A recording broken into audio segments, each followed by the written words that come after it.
Andy Danziger. Nice to see you this morning. Good morning. Now, we should be clear that this incident that you saw happened in 1989. Why did it take so long for you to talk about it? There was no formal policy at my airline or any airline I've ever worked for that said not to talk about it, but it was kind of unwritten.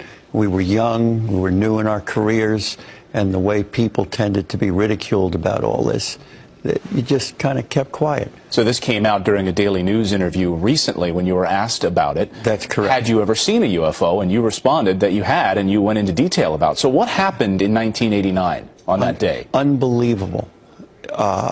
We were flying from Kansas City to Waterloo, Iowa. I was just a first officer in a commuter airline turboprop. And crystal clear skies in Kansas City, crystal clear skies forecast in Waterloo.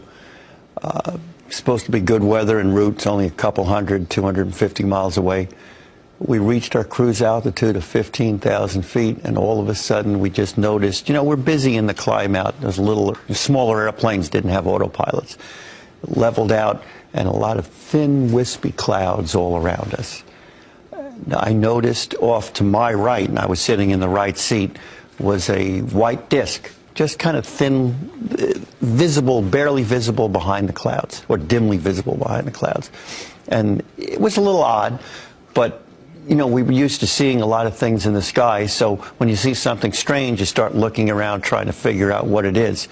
And the first thing you think about is the moon, because it looked like it could have been the moon dimly visible, but the moon was out over here, and it was a crescent. It wasn't a full moon. So it couldn't have been a reflection of the moon. So this large disk, you described it as being pretty large. Oh, yeah. Massive. And then after a while, it was following you. Or we were following it. It was pacing us. It was pacing you. Then something unbelievable happened to its shape and its color. It turned into a giant orange ball glowing in the sky? Yeah, after we'd been looking down for searchlights and stuff from the ground, maybe something shining up on the cloud, couldn't find anything. After about 40 minutes, we started our descent into Waterloo, and as we started our descent and looked up, here's this giant red ball just above the clouds. Unbelievable. Oh, it was. And there were people, of course, who witnessed this on your plane as well, not just you. No, the captain that was on the plane did. I don't know about any of the passengers. Like air traffic control, I've talked to a lot of pilots here off the air in commercial breaks, and I've asked them this question. We've talked about it, and they've all admitted that they've seen UFOs, but they kind of keep quiet about it. Why is it that they keep quiet about it? Is it fear of losing their job? I don't know. It's you don't want to be brandished as being crazy. That was one of our concerns before we actually reported it to air traffic control. We discussed it amongst each other. Is this something that's going to jeopardize our career?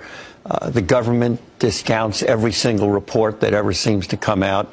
The news media tends to, or at least in the past, has tended to ridicule every UFO report. So, you know, that was all going on really big back in the 1980s. Since you came forward, what have you heard from people? What have you heard from other pilots who have said thank you for speaking about this? A little bit. I've got a few friends who've called me and said, wow, maybe this is going to finally get the stuff out. I've seen stuff, and it's about time that somebody came forward and you're actually getting some press, and maybe people will start believing this a little bit more.